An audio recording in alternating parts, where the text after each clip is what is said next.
Shalom, Kal Halayim, La Yahweh, Ba'ashem Yahweh Shai, Ba'ashem, Racha HaKodash. Double honors to the apostles, elders, and bishops of Great Millstone who rule well, who I learned this truth from, and Shalom to the elect. All right, starting with the 144,000. So this lesson is going to go into the scripture, primarily Luke 22 and 31.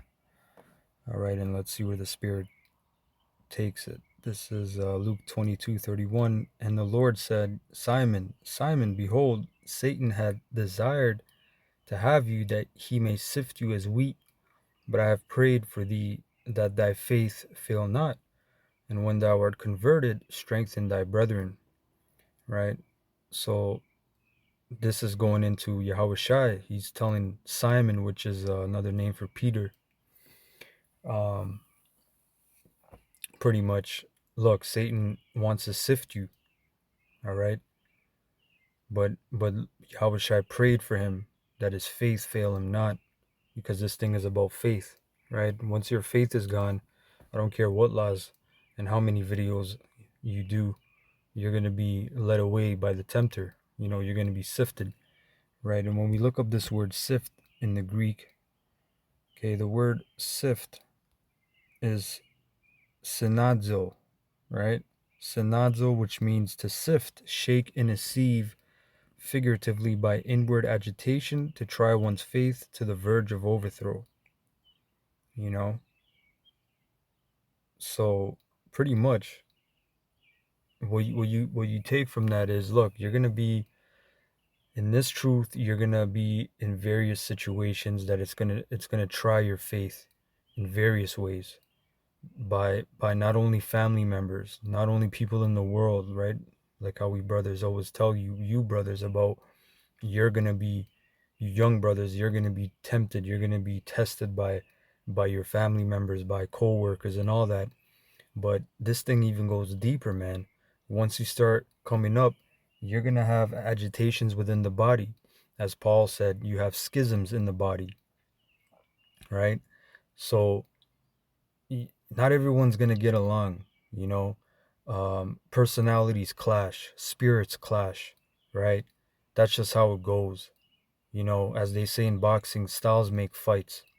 You know, so you're gonna have different personalities and spirits in a camp, and things gotta run smooth, right? The wheels gotta turn, all right. But you're gonna have those times where it's an inward agitation, and I'm gonna get this word agitation. Agitate is a verb 1580s, to disturb. Right? From Latin agitatus, past participle of agitar, to put in constant or violent motion, drive onward, impel. Frequentative of agir, to set in motion, drive forward. So agitation is not a bad thing. It can be, right? Because we read in the blue letter, it says to the verge of overthrow, you know, and the book of Corinthians, I believe 2 Corinthians says, the Lord hath not tempted thee above that which thou can handle. Pretty much, I'm roughly paraphrasing. Pretty much, the Lord doesn't try you above the measure you can be tried, unless it's an overthrow, unless the Most High is getting ready to take you out. So to set in motion for what? To make you better, man. You know, like I said, you're gonna have men in this truth where a man might agitate you just by whatever it is.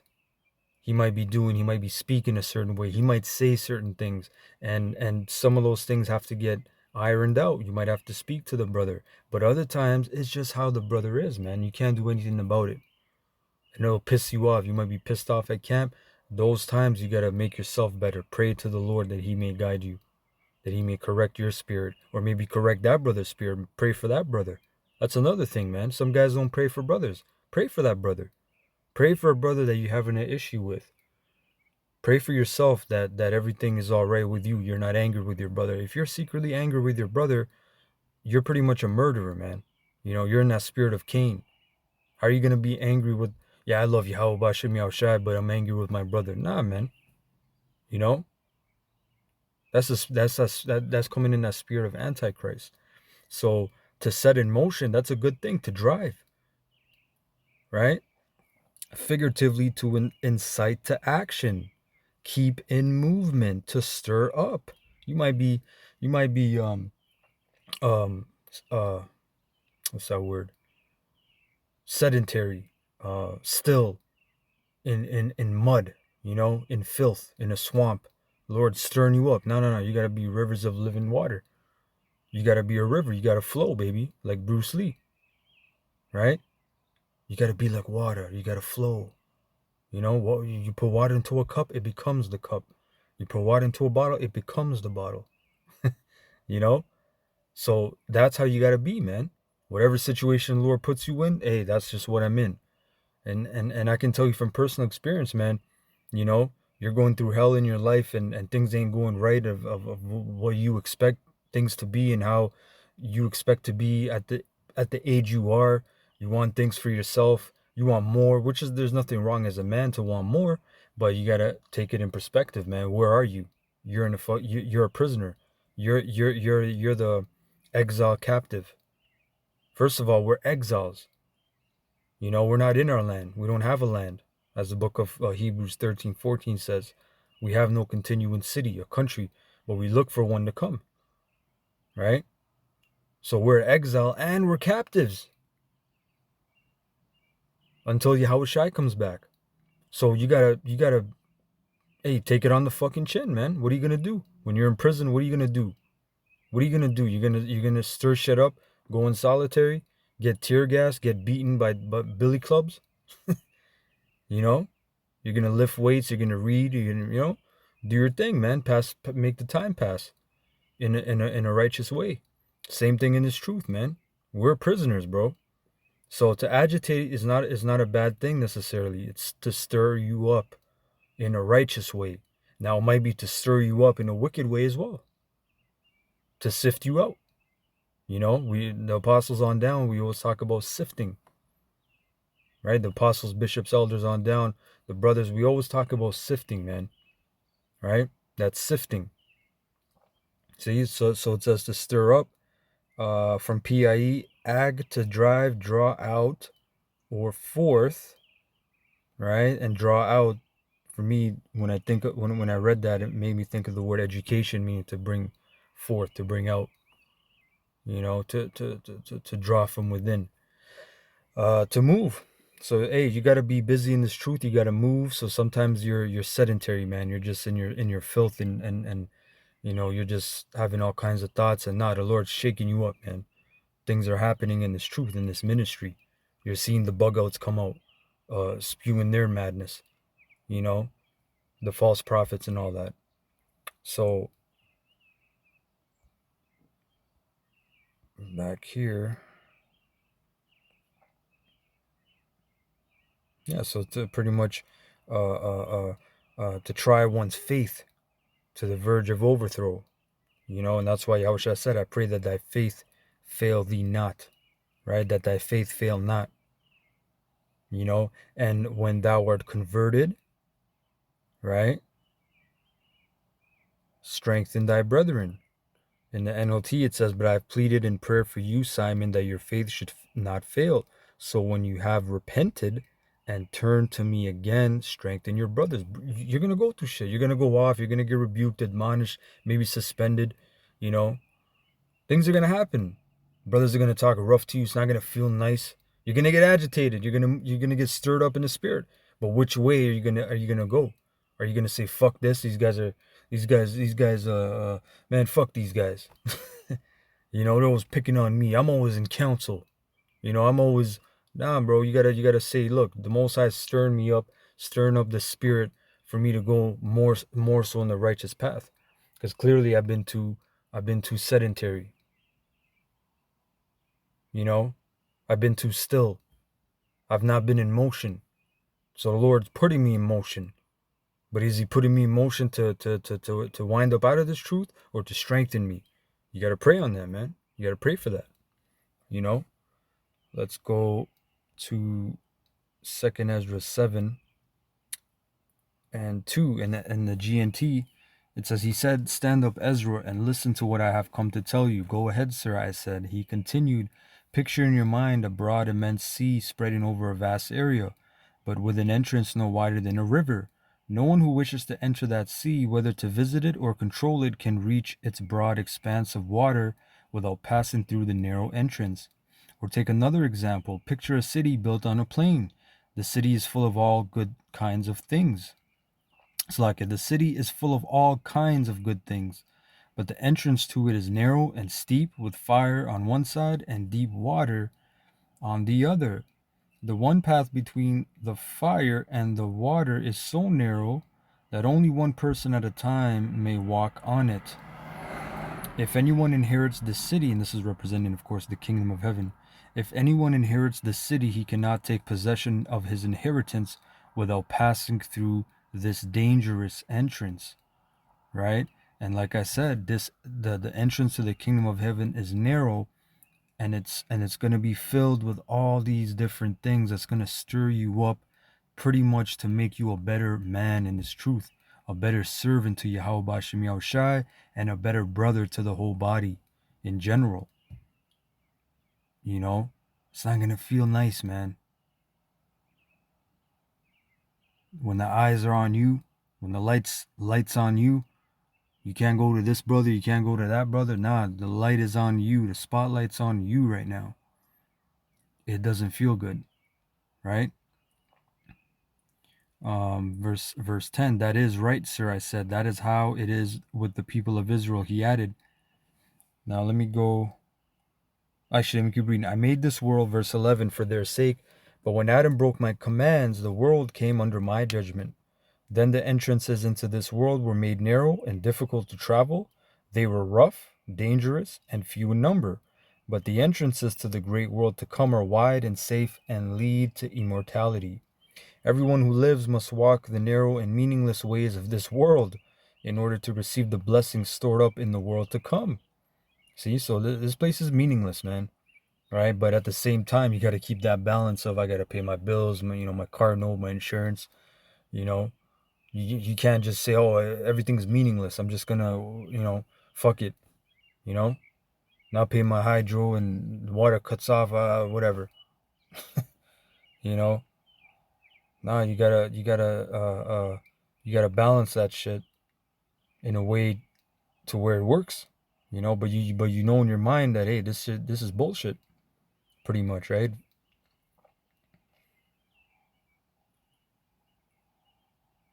Let me jump down because this is a good chapter, but I want to get a point. 1 second, Salakia.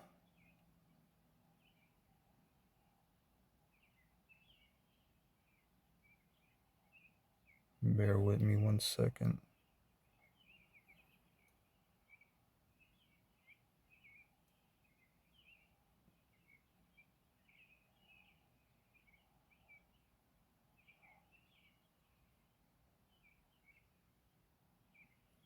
So this is verse 51. As you say, only a few people are righteous, but there are large numbers of wicked people. But listen, if you had only a few precious stones, would you add lumps of lead and clay to them in order to have more?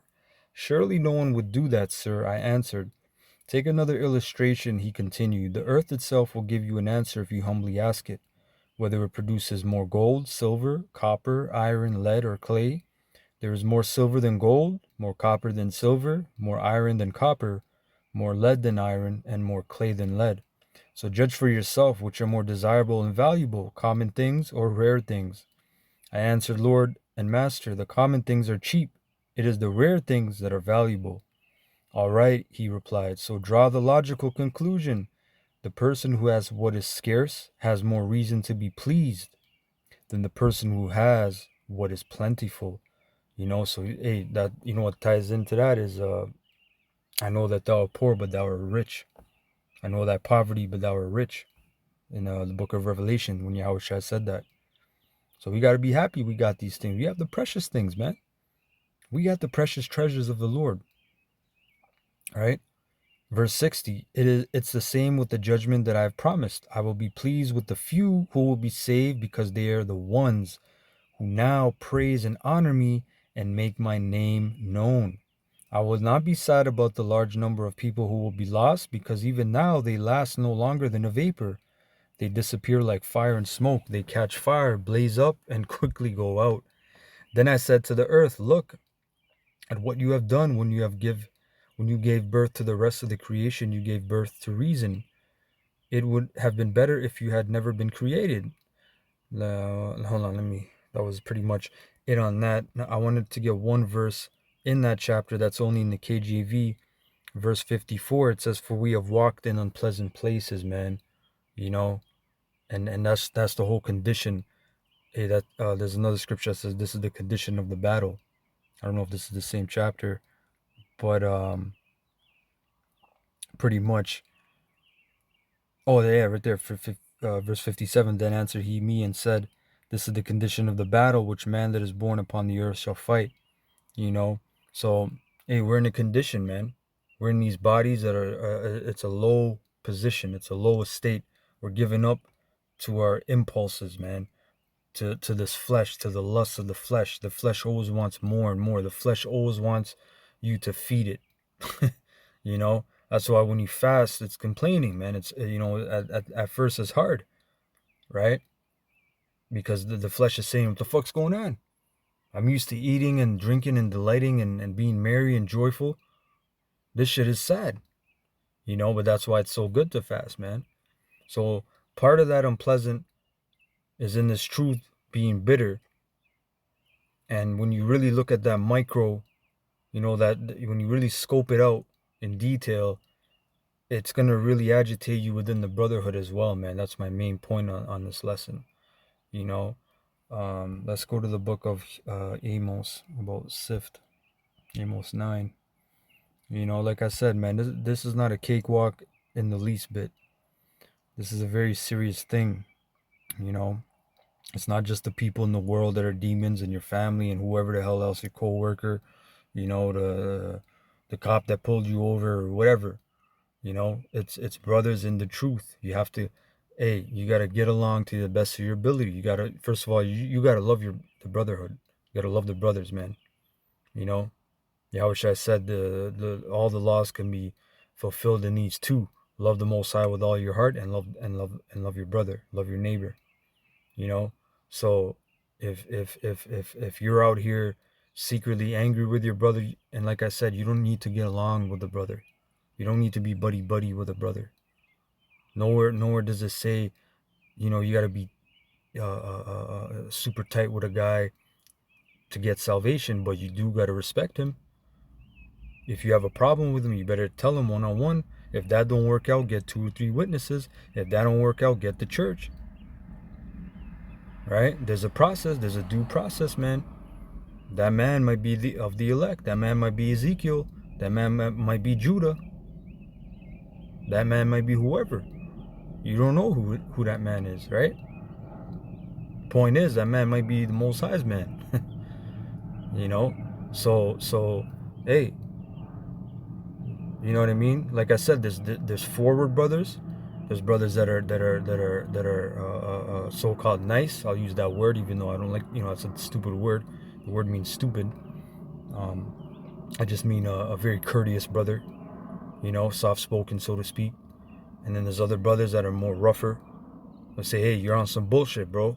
Well, why is he talking to me like that? I don't like how he's talking to me." Right?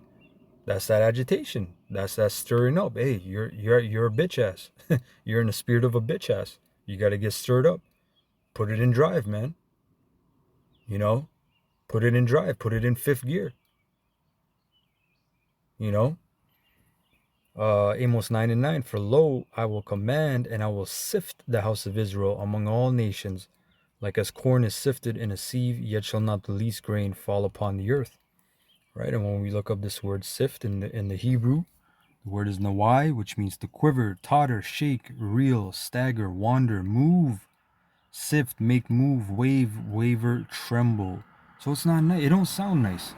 It's like you're sleeping and your bed starts shaking, or someone starts shaking you. Wake up! Oh, what's going on? Right? Because sometimes you need that. A lot of times you need that in this truth. Like I said, this flesh is weak. It's slow. It keeps you down. It weighs you down. The scriptures say the earthly tabernacles weighs us down, weighs the spirit down, that museth upon many things, in the book of Second Ezra. So we need that tottering, that moving. When Apostle Tahar makes a decree and he starts cursing brothers out in the spirit, you guys ain't doing videos, you guys this, that's a tottering, that's a shaking. Oh shit, I gotta, you feel that in the spirit, man. I know I do. Like, oh shit, I gotta tighten up even more. Fuck, and if you don't feel that, hey, maybe you're on point, or maybe you're just a demon. Well, you can always improve in this truth, man. Right? As you see, to shake, to disturb. You might be smooth sailing, smooth cruising, man. Cruise control, right? Top down, wind blowing in your hair, man. Right? I got this, man. Yeah. And boom, fucking flat tire, man. Oh shit, the fuck's going on? Right? The Lord's shaking you up, man. Wake up, nigga. Wake up. Get your ass moving. You might be doing the videos, doing this, doing that, but you and a brother got some static, as they say in the world. You got some static. There's an uneasiness or whatever the case is, man. Settle that shit. Settle that shit, man. Don't be a bitch ass. Don't hold it in. Right? The scriptures say open rebuke is better than pretty much keeping in hatred, so to speak. I'm roughly paraphrasing. How good is it when you're rebuked or you're reproved? And a lot of times, man, a lot of shit's just in brothers' heads, man. Them demons, when you keep shit in more and more and more, them demons start playing reels of movies in your head. It start playing movies in your damn head about the brother, how he's wicked, and this is having all these thoughts, and then them thoughts are entering your mind, and you're now rebuking them thoughts, and then those thoughts actually set in, and now you're thinking about it, and every time you see that brother, you salute him, you're looking at him sideways, bro. That's off. So the Lord is shaking up a lot of men. He's sifting. Hey, like Apostle Gabar said, we're constantly in the sift. We have sifting season, like the Passover, the Pesach, for example. But I remember Apostle Gabar said we're constantly in the sifting, process, right? Because of this scripture right here, Amos 9:9. He's sifting us among all nations, and it's not nice. It don't feel nice, man. It does not feel nice. Now, there's one more thing I wanted to bring out because I was looking up this word sift. Hold on one sec. Right? So this is from cleansingfire.org. So the meaning of sift, I just want to bring this out. The word sift is a mysterious word in the context in which it is used in Luke 22. In the New Testament, the word for sift occurs only once and indicates pressure building on Peter, i.e. his being sifted. The Greek word is synazio, a verb from the root word synion, a sieve, implying a meaning of to riddle, as a soldier fallen in battle might be riddled with bullets or bullet holes. The second meaning of sift is identified as figurative by inward agitation to try one's faith to the verge of overthrow, and it would seem to be entirely consistent with what would actually become Peter's experience. Okay? So that's interesting where it said, as a soldier fallen in battle might be riddled with bullet holes. You're gonna take L's, as they say in the world, in this truth. You're gonna feel undermined. You're gonna feel unappreciated, or whatever those situations are, which is bullshit anyway, because we're working for a prize, for that penny. Why doesn't the elders share my video? Why don't they speak about me? Why don't they mention me? Some bullshit, man. All that dumb shit. I'm just giving out some petty examples that become real problems. These things become real problems, man. And demons start running up in your head. Yeah, The elders always sharing this guy's video. They don't share my video. I do 2 videos a day. You know. But hey, the scriptures say, um, uh, um, in connection to a soldier fallen in battle, right? A righteous man falleth 7 times, but getteth back up. You know, and there's also a Japanese proverb which is from the scriptures, but a Japanese proverb which goes, "Fall 7 times, stand up 8, or get up 8." You know, so hey, man, I don't want to ramble on. That was pretty much it. And we're at the end of the end, man. So the sifting is just gonna get more violent and violent in the form of brothers losing homes, right? We're coming into the time of digitalization, um, central bank digital currency, right? CBDC. We're coming into the time of restriction of your movements, restriction of your so-called privileges and rights, and damn near your life. In the form of food. We're coming into those times, man. So that's just even more sifting. Mans are gonna get more agitated and more agitated. It's just, where are you gonna go from there? Where are you gonna give that energy to? Right? The Lord's putting you in drive. Where are you driving to, though? Are you driving through the narrow path, or are you just gonna pull that left turn and say, "Fuck it, man, I'm going the Broadway. I'm gonna take that Broadway all the way to getting my belly full because I'm hungry." So anyway, Kal Halalim La Yahweh Bashem Yahushai Bashem Racha HaKodash. Double honors to the apostles, elders, and bishops of GMS who rule well, who I learned this truth from, and shalom to the elect, Kwam Yasharallah.